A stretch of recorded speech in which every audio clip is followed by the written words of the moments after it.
Vous savez, le quotidien peut vous faire perdre de vue les fondamentaux. Hein. Les fondamentaux sont les suivants. La crise de l'écosystème humain est en train de franchir un seuil. Et vous autres, les Tunisiens, comme nous, les Français, pour l'essentiel, nous vivons sur le littoral. Si vous ne le savez pas, je vous l'apprends.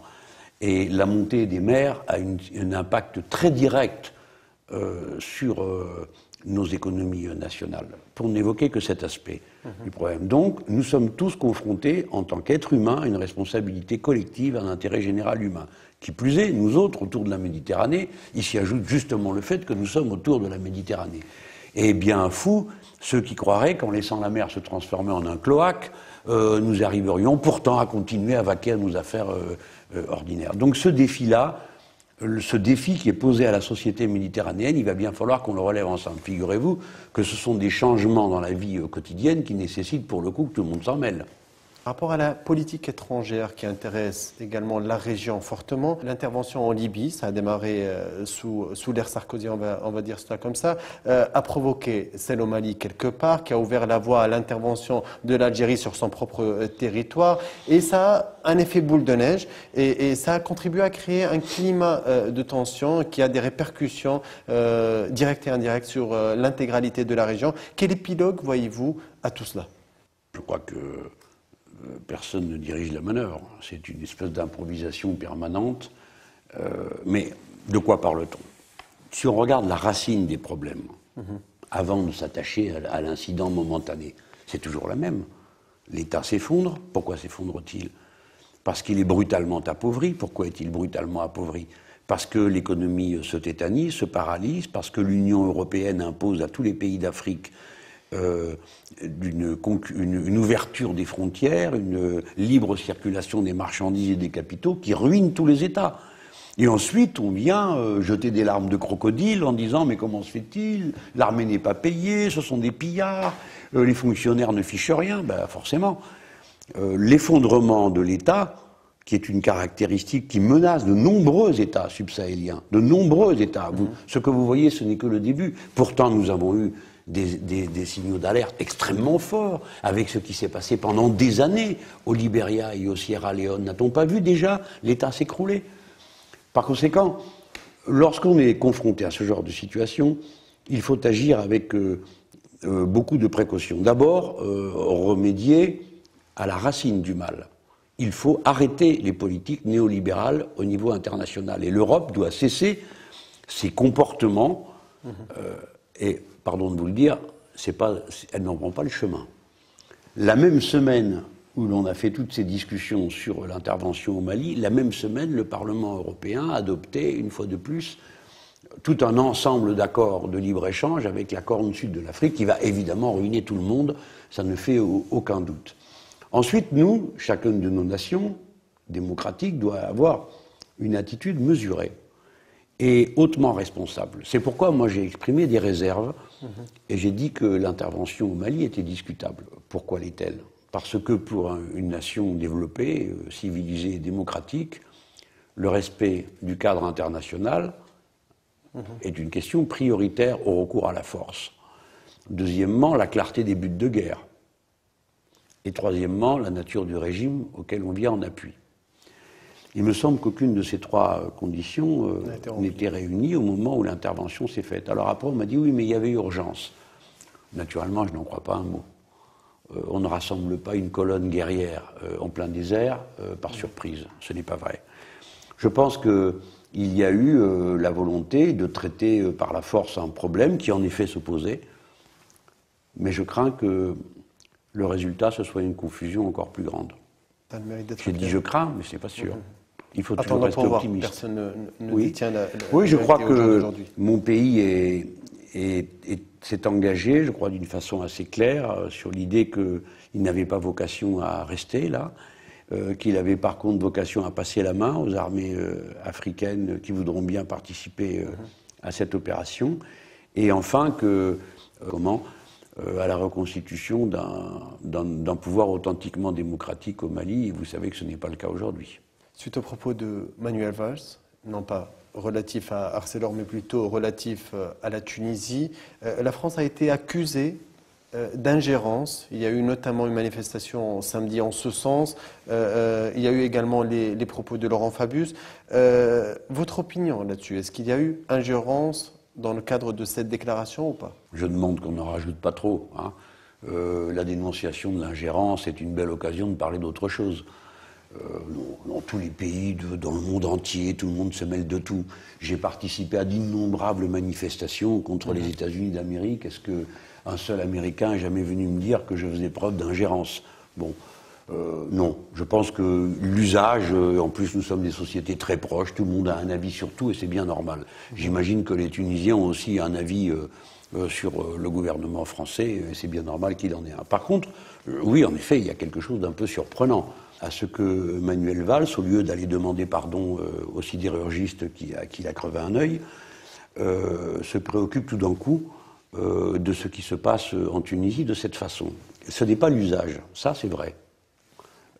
Il n'est pas d'usage qu'un gouvernement vienne en critiquer un autre dont il n'a pas contesté la formation démocratique. Hein.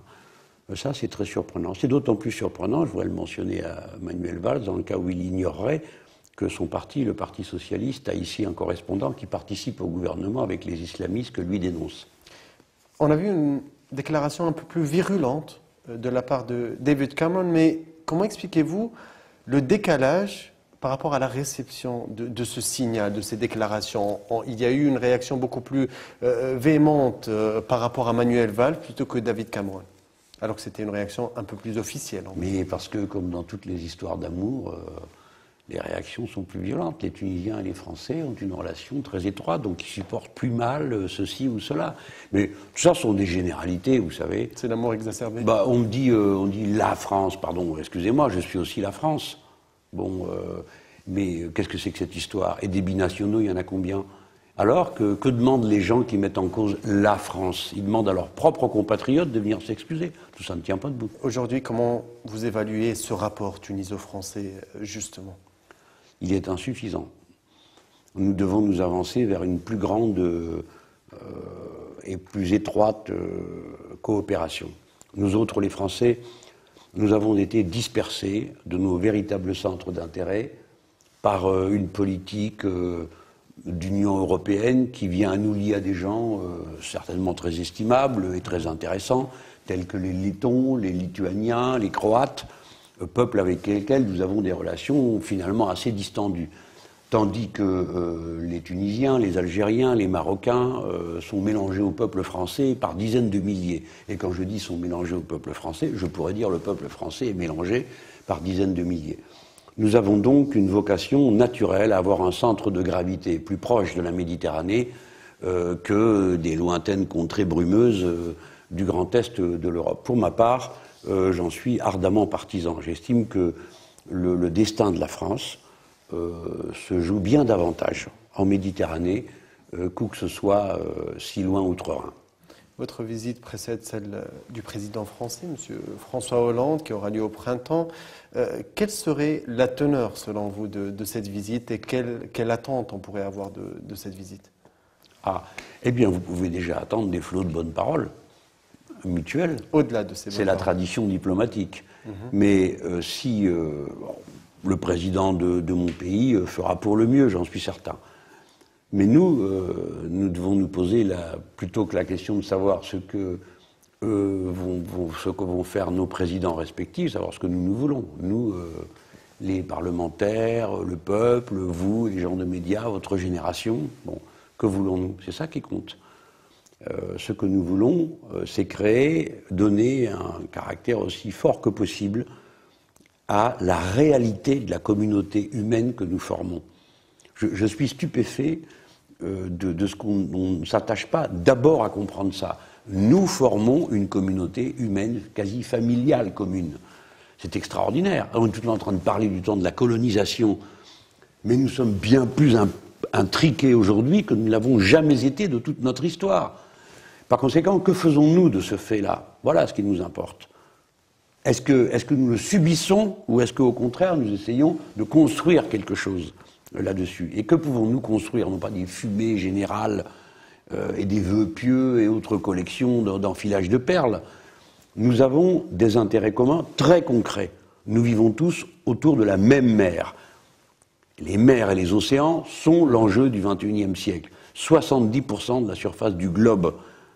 Et ceux qui ne l'ont pas compris vont bientôt s'en rendre compte, puisque c'est là que se trouve l'essentiel des ressources du futur. Si bien que vous verrez un jour patrouiller des navires de guerre des uns et des autres, et vous direz, mais que se passe-t-il alors qu'il n'y a plus de poissons? Que viennent-ils faire? Eh bien, ils viennent faire que l'avenir de l'humanité est là. Et nous avons cette mer Méditerranée en commun. Je sais qu'il me faudra du temps pour arriver à en convaincre le grand nombre et faire entrer ce thème dans le débat politique. Mais pour la jeune génération, c'est le thème de l'avenir. On ne va pas passer notre temps à rabâcher les souvenirs du passé et se jeter à la figure les erreurs que les uns et les autres ont pu commettre ou les sujets de disputes du passé. Ceux qui nous intéressent sont les sujets de disputes du futur. Qu'allons-nous faire de cet espace commun? Qu'allons-nous faire de nos communes amours et de nos communes familles? Je rappelle que vous poursuivez votre visite en Algérie et au Maroc. Est-ce un retour aux sources? C'est pas un retour, je n'ai jamais quitté mes sources. Oui, moi je suis un maghrébin européen, comme vous le savez, puisque je suis né au Maroc, que ma famille a une longue implantation en Algérie, et que, ma foi, je suis familier de l'univers méditerranéen qui est le mien, culturellement, affectivement. Et vous savez ce que j'en ai dit dans un discours que j'ai fait à Marseille. Je considère qu'il n'y a pas d'avenir à raisonner pour la France sans cette participation qu'elle a naturellement à la vie des peuples arabes et berbères de la Méditerranée. Voilà ma conviction profonde. Je sais que des fois elle choque, qu'elle brutalise les lieux communs, des fois de mon pays, mais c'est comme ça. Alors, pour moi, c'était un devoir. Je suis porteur d'un discours sur l'écosocialisme, nouvel horizon de progrès pour l'humanité. Je veux m'en expliquer. C'est le moment de le faire. Je vais dans le Maghreb au moment où il connaît l'épanouissement d'un printemps qui est en réalité un printemps de la Méditerranée. Je suis très heureux de me trouver d'abord en Tunisie. Naturellement, j'aurais rêvé de meilleures circonstances que celles d'arriver après un assassinat aussi vil et aussi méprisable que celui qui nous a retiré la présence forte de M. Belaïd. Mais, naturellement, l'exemple qu'il a donné vit en nous. Bon, c'est différent pour nous qui sommes des militants politiques que pour sa famille, qui perd non seulement un chef politique, mais aussi un père et un époux. On va terminer sur ces belles paroles. Aujourd'hui, vous avez eu l'occasion de voir la veuve de M. Chokri Belaïd, Mme Besmar Khalfaoui. Vous avez souvent dit « je vis, donc je lutte ». La forme de cette lutte dans un présent immédiat pour cette Tunisie. Ce que nous faisons, mais vous savez, je voudrais vous dire mon émotion en ayant vu Mme Belaïd, sa force de caractère, sa détermination, toutes ces choses qui nous tiennent en ordre dans une adversité aussi violente et aussi cruelle que celle qui consiste à perdre un être cher, assassiné vilement sur le pas de sa porte. Ce sont des moments qui comptent dans la vie d'un homme. Tout n'est pas que de la politique. J'ai reçu de cette femme une sorte de don très précieux, d'une leçon pas seulement de courage, mais d'humanité. Alors elle m'a fait un très grand honneur en me disant que M. Belaïd a eu l'occasion de me regarder à la télévision et qu'il appréciait ce que je faisais, si bien que, par-delà la mort et les distances, quelque chose d'un lien se crée entre nous deux. Voilà. Bon, à ce moment-là, j'étais assez tunisien pour tout vous dire. Monsieur Jean-Luc Mélenchon, merci beaucoup. Merci d'avoir répondu à nos questions et merci surtout de perpétuer ces liens entre ces deux patries que sont la Tunisie et la France. Merci. Bonne continuation.